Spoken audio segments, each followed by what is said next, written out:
കർത്താവിന്റെ ധന്യനാമത്തിന് മഹത്വം ഉണ്ടാകട്ടെ. ഈ സമയം കടന്നു വന്നിരിക്കുന്ന നിയമങ്ങൾ സഹോദരന്മാർ കർത്താവിന്റെ വിലപ്പെട്ട ദാസൻ കുടുംബമെല്ലാം പ്രിയപ്പെടുന്നു. കർത്താവായ സ്വനാമത്തുള്ള സ്നേഹത്തെ അറിയിക്കുന്നു. കർത്താവ് നമ്മെ ഒരുപോലെ അനുഗ്രഹിക്കട്ടെ, സഹായിക്കട്ടെ. നവായിച്ച സങ്കീർത്തനം 118 സങ്കീർത്തനം. സങ്കീർത്തന പുസ്തകങ്ങളിൽ ഏറ്റവും അധികം പ്രതിപാദിക്കപ്പെടുന്ന ഒരു വിഷയം ഭക്തന്റെ വിടുതല, ഭക്തന്റെ അവസ്ഥയും ഭക്തനോടുള്ള ദൈവത്തിന്റെ കരുണയും പ്രതിപാദിക്കുന്ന പുസ്തകങ്ങളാണ് സങ്കീർത്തനത്തിൽ ഏറിയ ഭാഗം. സ്തോത്രം. 118 സങ്കീർത്തനത്തിൽ ചിന്തിപ്പിച്ചതായ ഒരു വാക്യം വേഗത്തിൽ വായിച്ച് ഇരിക്കാൻ ആഗ്രഹിക്കുന്നു. 5-ാമത്തെ വാക്യം ഒന്ന് വായിക്കാം.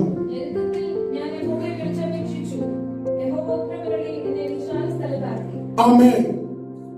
ഞെരുക്കത്തിൽ. സ്തോത്രം.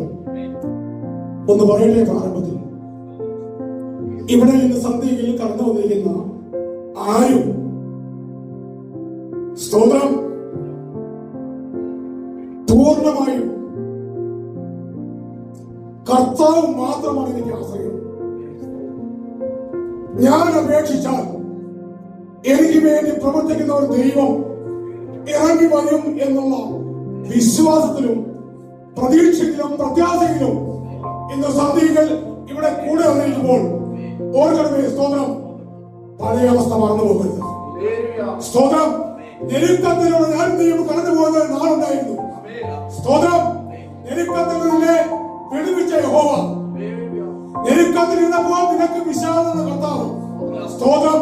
ഇന്ന് സന്ധികൾ വിളിച്ചു പറയുന്നു, നിന്റെ വിശാലതയ്ക്കും നീ ഇന്നായിരിക്കുന്ന സകലത്തിനും കാരണഭൂതൻ ഒരുവനത്രേ, നമ്മുടെ കർത്താവ് ഒരുവൻ മാത്രം. സ്തോത്രം.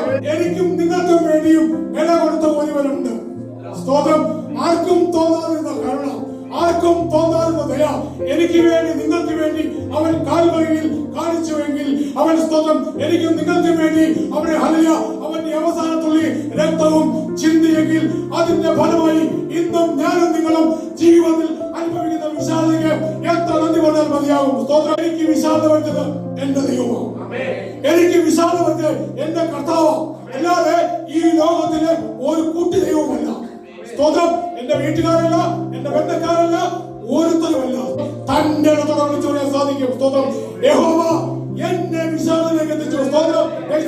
ഞാൻ കരഞ്ഞു വീഴ്ച നാളിൽ, ഞാൻ ഞെരുങ്ങിയ നാളിൽ എന്റെ ഞെരുക്കത്തെ കണ്ടുകൊണ്ട്, എന്റെ ഞെരുക്കത്തെ കണ്ടുകൊണ്ട്, എന്റെ വിലാപത്തെ കണ്ടുകൊണ്ട്, എന്റെ വിലാപത്തെ നൃത്തമാക്കി തീർത്ത, എന്റെ ദുഃഖത്തെ സന്തോഷമാക്കി തീർത്ത കർത്താവിനെ ഇന്ന് സന്ധ്യകൾ എനിക്ക് തന്ന വിശാലതയിൽ ഇങ്ങനെ സ്തുതിച്ചാലും പോരാ. അമ്മയുടെ ഉദരം മുതല് മുളത്തിനായി മനുഷ്യരുണ്ടായിരുന്നു. ദിവസേന അവനെന്ന ഗോപുസ്തകം ദൈവാലയത്തിന് മുൻപിൽ കൊണ്ടിരുന്നു. കൊണ്ടുചെന്ന് ഇരുത്തുന്നവരുടെയും അവിടെ ഇരിക്കുന്ന വ്യക്തിയുടെയും ആവശ്യം എന്താണ്? സ്തോത്രം. കൊണ്ടുചെന്ന് ഇരുത്തുന്നവരിൽ ഇവനെ കൊണ്ട് ഇരുത്തിയിട്ട് അവനിൽ നിന്ന് ലഭിക്കുന്ന നന്മ അത് അവർക്കും അതിന്റെ വിധമാകണം. ഇവനും ഒരു പണിയാകും. ഇത്ര മാത്രമേ ഉള്ളൂ. സ്തോത്രം. എന്നാൽ ഹല്ലേലൂയ, സ്തോത്രം, ഇതിന്റെ നടുവില് ഓർക്കുക, ഞാനും നീയും ആഗ്രഹിക്കുന്ന ആ കാര്യങ്ങളൊന്ന്, എന്നാൽ അതിന്റെ പിന്നിലുള്ള ദൈവത്തിന്റെ പ്രവൃത്തി, ദൈവത്തിന്റെ ഇഷ്ടം മറ്റൊന്ന്. സ്തോത്രം. കാശ് വേണം, എങ്ങനെയെങ്കിലും എനിക്ക് ഏതിൽ നടക്കാൻ വയ്യ, മറ്റൊരാളുടെ സഹായമില്ലാതെ എനിക്ക് ഒന്നിനും സാധിക്കത്തില്ല എന്ന് അവനും അറിയാം, എല്ലാവർക്കും അറിയാം. പക്ഷെങ്കിൽ കർത്താവിന്റെ കണ്ണ് അവനെ കണ്ട് മറ്റൊരുതിയില്ല. സ്തോത്രം. പത്രോസ് യോഹന്നാനും ഹല്ലേലൂയ അവിടെ ചെല്ലുമ്പോൾ കാണുന്ന കാഴ്ച വളരെ ആഗ്രഹത്തോടെ, വളരെ ഉത്കണ്ഠയോടുകൂടി പത്രോസിനെയും യോഹന്നാനെയും ഒന്ന് നോക്കി. സ്തോത്രം. ഒറ്റ നോട്ടത്തിൽ നീലാസം പറഞ്ഞതുപോലെ വിവേകത്തിന്റെ ആത്മാവ് അവർക്ക് കാര്യത്തെ വെളിപ്പെടുത്തി. സ്തോത്രം. ഹല്ലേലൂയ. പത്രോസ് വിളിച്ചു പറഞ്ഞു, സ്തോത്രം, ഹല്ലേലൂയ, എനിക്ക് തരാൻ ഒന്നുമില്ല, വെള്ളിയും പൊന്നും എന്റെ കയ്യിലില്ല. സ്തോത്രം. എനിക്കുള്ളത് നിനക്ക് തരുന്നു. എനിക്കുള്ളത് പിന്നെന്തുവാ? വെള്ളിയും പൊന്നും ഒന്നില്ല. സ്തോത്രം. ഒരുപക്ഷെ മനുഷ്യന്റെ ചിന്താഗതിയിൽ ചിന്തിച്ചേക്കാം വേഗത്തിൽ.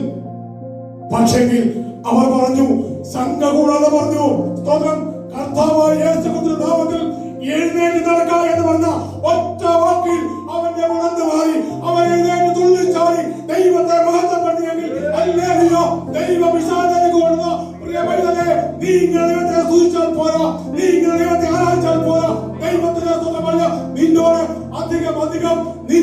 ദൈവത്തിന്റെ പ്രവൃത്തി വെളിപ്പെടുവാൻ ഇനിയും നിന്നെ തന്നെ സമ്പൂർണ്ണമായി സമർപ്പിച്ചു കൊടുക്കണം. നമ്മുടെ ആഗ്രഹം എന്താ? എന്റെ ആ വിഷയം വേണം, എന്റെ ഈ വിഷയം വേണം. സ്തോത്രം. അത് നമ്മുടെ ആഗ്രഹമാണ്. നാം ജനത്തിൽ ജീവിക്കുന്ന മനുഷ്യർ. പക്ഷെങ്കിൽ ഇതിന്റെ പിന്നിൽ ദൈവത്തിന്റെ ഉദ്ദേശം മറ്റൊന്നാണെന്നുള്ള തിരിച്ചറിവ് പലപ്പോഴും പല ദൈവങ്ങൾക്കും ഇല്ലാതെ പോകുന്നു. സ്തോത്രം. ഈ തിരിച്ചറിവും സ്വന്തം ബുദ്ധിയിലൂന്നുന്നതും പലപ്പോഴും പല ദൈവങ്ങളെ കൊണ്ട് അപകടത്തിൽ ചാടിക്കുന്നു. സ്തോത്രം. ദൈവത്തിന്റെ വാക്കിന് ചെവികൊടുക്കാൻ നമ്മുടെ ദൈവം സംസാരിക്കുന്ന ദൈവമാണ്. ദൈവം സംസാരിക്കുന്നവരാ, ദൈവം കാണുന്നവരാ, ദൈവം കേൾക്കുന്നവരാ, സർവജ്ഞാനിക.